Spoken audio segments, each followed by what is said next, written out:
이 쌀값 이외의 문제도 사실은 기후 위기로 굉장히 농사 짓는 문제에 있어서 안정성이 굉장히 흔들리고 있지 않습니까? 그래서 이런 문제 때문에 아까 두 분도 말씀하셨지만 쌀값이라는 단기적인 문제가 아니라 장기적으로 농민들의 소득 문제를 고민을 하고 소득을 안정화시킬 수 있는 대책들을 내놔야 한다 이런 말씀들을 주셨는데 그래서 이 농업소득이 요동치는 문제를 막기 위해서 정부가 농업 수입 안정보험이라는 것을 도입해서 내놓고 있습니다. 이게 농민에게는 보험료를 조금 내고 보험료를 내야 한다는 책임을 부과하는 대신에 소득 감소하는 부분 지원하겠다 이런 얘기를 개괄적으로 할 수 있는 내용인데 수입 안정보험 어떻게 평가하십니까? 금신일 차장님. 정부가 갑자기 뜬금없는 정책을 내놨습니다.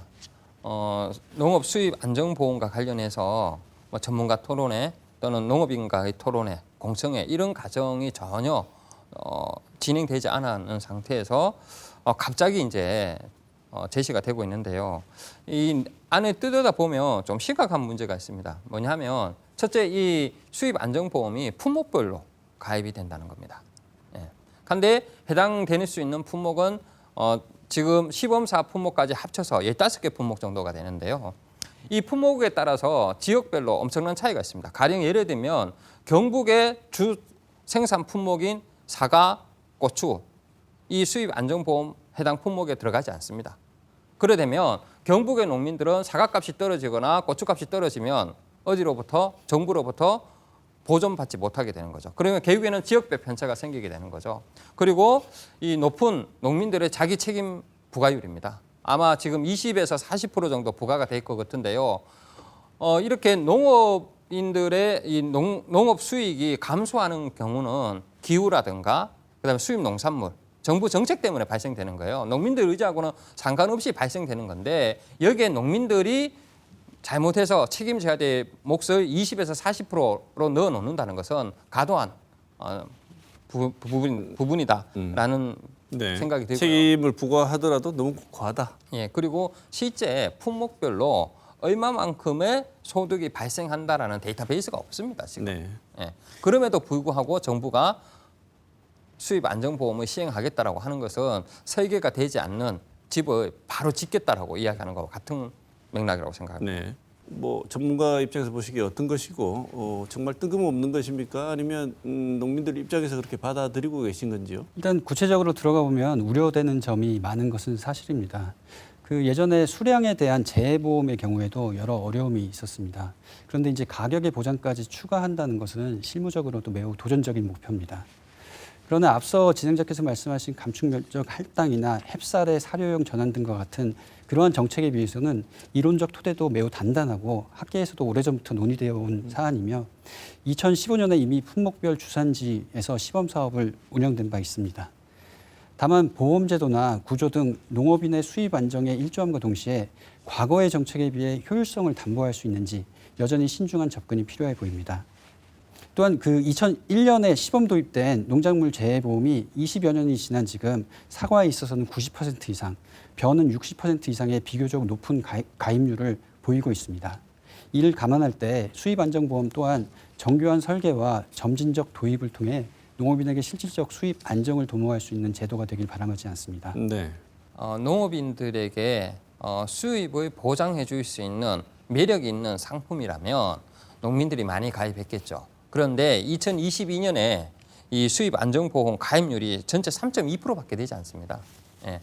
현장의 농민들도 이것이 실효성 있는 안정보험이다라고 판단하지 않고 있는 거죠. 네. 예전에 윤석열 대통령이 거부권을 행사한 1호 법안이 양국관리법안입니다. 양국법 개정을 앞두고 있는데 여야의 입장이 예전에도 그랬습니다만 좀 다른 것 같아요.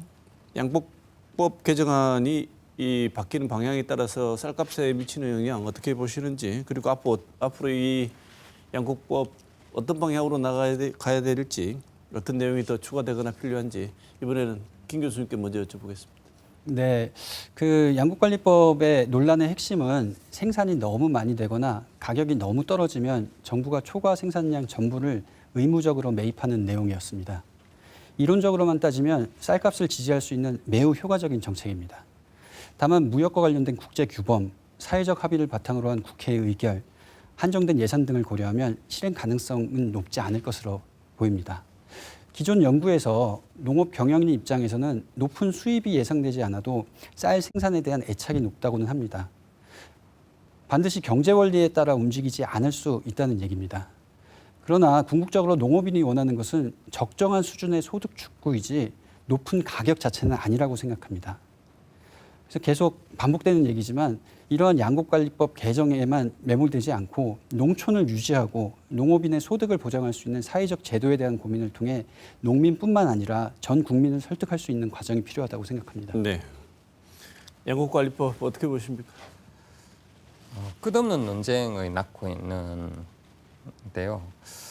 교수님 말씀처럼 애초에 양곡관리법을 개정하자라고 이야기했던 취지의 핵심은 초과 생산이 한 3%, 가격 하락률 5% 될 때 시장 격리를 의무적으로 하자는 거였습니다. 할 수 있다가 아니라 해야 한다라는 걸로 조문의 내용을 바꾸자는 것이었습니다.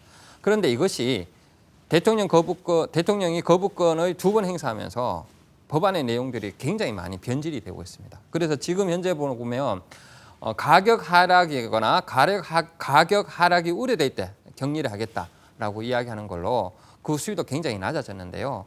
저희들이 양곡관리법을 개정하자라고 이야기했던 그 핵심은 뭐냐 하면 쌀을 비롯한 양곡에 대해서 국가가 보다 책임 있는 정책을 시행하자라는 것이었습니다. 그래서 농민들이 요구했지만 빠져 있었던 쌀 자급률 100% 명시 등 보다 더 정부와 국가가 양곡 자급률을 높이는 데 있어 가지고 책임 있는 정책들을 구사하게끔 강제하자는 것이 핵심이었는데 그 내용은 오도간대 없이 사라져버린 상태입니다. 네.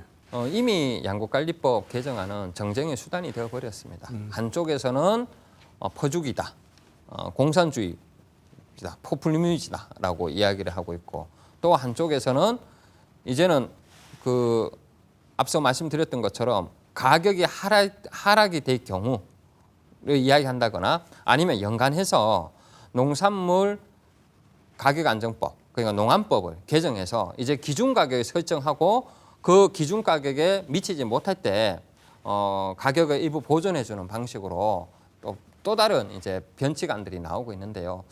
개정안이 순탄하게 진행되지 않을 것 같습니다. 아마 윤석열 대통령 재임 기간에는 양곡관리법 개정될 수 없습니다. 네.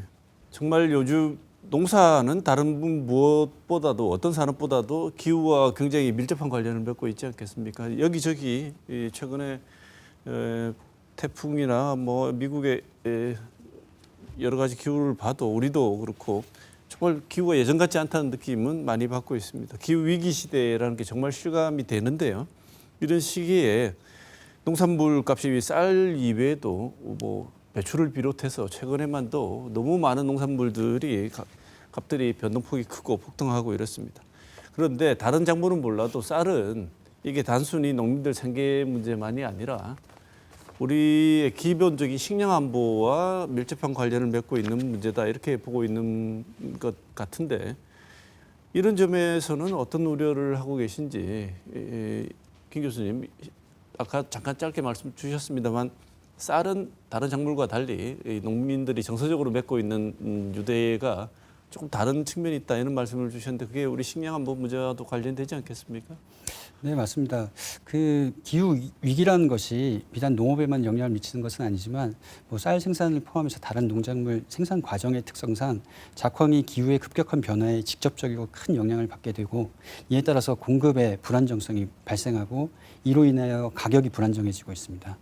뭐 그간 이것을 극복하기 위해서 R&D와 관련 산업의 노력으로 가혹한 농작물 생육 환경에서도 잘 재배할 수 있는 종자를 개발한다거나 노지가 아닌 스마트팜을 이용하여 생육 환경을 인간이 통제하려는 노력을 하고 있습니다. 그런데 이제 본론으로 돌아와서 농산물 가격이 폭등하여 농업인들이 희망하는 대로 가격이 올라가면 소위 얘기하는 풍년 기근에 비해서는 소득이 나을 수도 있습니다. 다만 개별 농업인의 수확량 감소는 수입의 감소로 이어질 수도 있습니다. 그러나 식량 안보 측면에서는 가격 폭등이 오히려 재배 면적을 증가시킬 수 있고요. 이런 경우 식량 안보나 자급률에 있어서는 오히려 유리한 측면이 있을 수도 있습니다. 뭐 조금 다른 측면입니다만 영화 인터스텔라의 배경에서 보듯이 전 지구적인 기후 재앙은 어떠한 임계치를 넘어선 상황으로서 한 국가가 아니라 전 지구적 식량 안보를 고민해야 할 때가 올지도 모릅니다. 이는 한 국가나 특정 정책이 감당할 수 있는 수준이 아닙니다. 전 뭐 개인적으로는 그런 날이 우리 후손들에게 오지 않기를 바랄 뿐입니다. 네.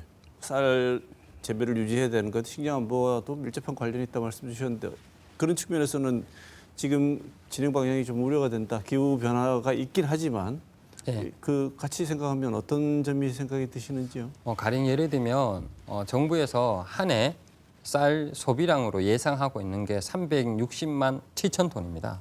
그런데 올해 지금 2024년 10월 5일에 발표한 쌀 생산량 예측분이 365만 7천 톤입니다. 불과 5만 7천 톤밖에 초과 생산이 되지 않았다는 거예요. 물론 정부의 통계가 불확실하기 때문에 11월 통계청 발표까지 봐야 되겠지만 이제 원래 고온이라든가 벼멸구 이런 이상 기후로 인한 병충해 때문에 생산량이 감소되어 보니까 대부분 쌀 생산량이 줄어드는 거예요. 그런데 지금 이 기후 위기는 앞으로는 기후 재난이 될 것 같습니다. 농민들이 농사짓기 더 어려워질 수 있는 기후 환경을 펼칠 것 같습니다. 그렇게 되면 생산량이 감소될 수밖에 없고 생산량이 감소되는 것은 결국 농산물 가격의 상승을 뜻하죠. 그래서 작년에 금사가 원래 금배추가 나왔던 이유가 무엇입니까? 기후 재난 상황에서 생산량이 줄어들기 때문에 가격이 상승되는 거예요. 그러면 가격 상승이 농민들에게 좋냐? 아닙니다. 현장에서는 그런 이야기를 합니다. 제주는 곰이 부리고 돈은 왕서방이 보이듯이 농산물 소비자들이 구입하는 농산물 가격이 비싸더라도 산지에서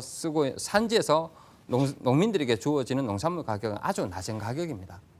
그렇듯이 농산물 가격이 비싸다는 것이 마냥 농민들에게 좋은 것만 아니고요. 무엇보다도 변화되고 있는 기후 재난 상황에 대비해서 안정적인 식량 생산 기반을 유지하는 것이 매우 중요하다고 생각합니다. 네. 폭염, 폭우, 벼멸구까지 최근에는 여러 가지 이 재난들이 있습니다. 이런 재난 상황에서 농업 재배 상황과 관련된 대책, 어떤 대책 필요하다고 보시는지 그리고 장기적으로 꼭 하시고 싶은 농업 정책 있으시면 두 분께 끝으로 마지막 말씀 듣고 오늘 시간 마치겠습니다. 지금 현재 정부가 이제 농업 재해와 관련해서 운영하고 있는 제도가 두 가지인데요. 하나는 농업 자연재해 대책법에 근거해서 대팝이라든가 영양제 등 이런 이제 농약대 그리고 가축 입식비 등을 지원하는 것이 있는데요. 이것이 굉장히 피해 농가에 있어 가지고 도움이 미비합니다. 그리고 직접적인 농산물 피해에 대해서는 보상액이 없는 거죠. 그리고 또 하나가 이제 농작물 재해보험인데 교수님 말씀하셨듯이 농작물 재해보험을 운영한 지 20년이 되었지만 실제 이 농작물 재해보험이 농민들에게 실효적인 도움을 주고 있는가에 대해서는 보다 더 검증이 필요합니다. 왜냐하면 농민들의 책임이 너무 과도하고 그리고 민간보험에서 운영을 하다 보니까 농민들에게 주어지는 보험금이 피해에 따라오지를 못하는 거죠. 그렇기 때문에 지금 현재 농업재해대책법이라든가 농작물 재해보험으로는 기후재난에 대비할 수 없다. 그래서 국가가 농작물 재해에 대해서 좀 보상을 의무화하는 농업재해보상법 제정이 앞으로 필요하지 않는가라고 생각하고 있습니다. 네. 인과응보 혹은 사필기정을 뜻하는 신토불이라는 불교 용어가 있습니다. 근데 이제 과거 국산 농산물에 대한 로열티를 고취하기 위해서 표어로서 사용했던 것을 기억합니다. 그런데 시장에 재화가 많고 흔해지면 그 가격이 떨어지는 것은 당연한 논리적 인과관계입니다. 쌀의 생산비를 수입쌀처럼 획기적으로 낮출 수만 있다면 쌀값 폭락이 그렇게 큰 문제가 아닐 수가 있습니다. 그러나 그렇지 못한 현실에서 높은 비용을 들여서라도 쌀을 많이 생산하고 있고 그 비용의 적정한 회수를 돕기 위해서 쌀값을 유지하기 위한 노력은 한계가 있을 수밖에 없다고 생각합니다. 이것의 결과는 쌀값 폭락과 농업인 소득의 감소입니다. 아무쪼록 가격의 폭락만 바라볼 것이 아니라 농업인의 소득 유지, 나아가 적정한 소득 지지를 위한 근본적인 노력이 필요하다고 생각합니다. 네. 자, 오늘 김승규 경북대 식품자원경제학과 교수, 금시면 전국농민의 경북도연맹 사무처장 두 분 모시고 쌀값 폭락 그리고 농업이 직면하는 위기 상황 여러 가지 측면에서 좋은 말씀 드렸습니다. 두 분 말씀 감사드립니다. 고맙습니다. 고맙습니다.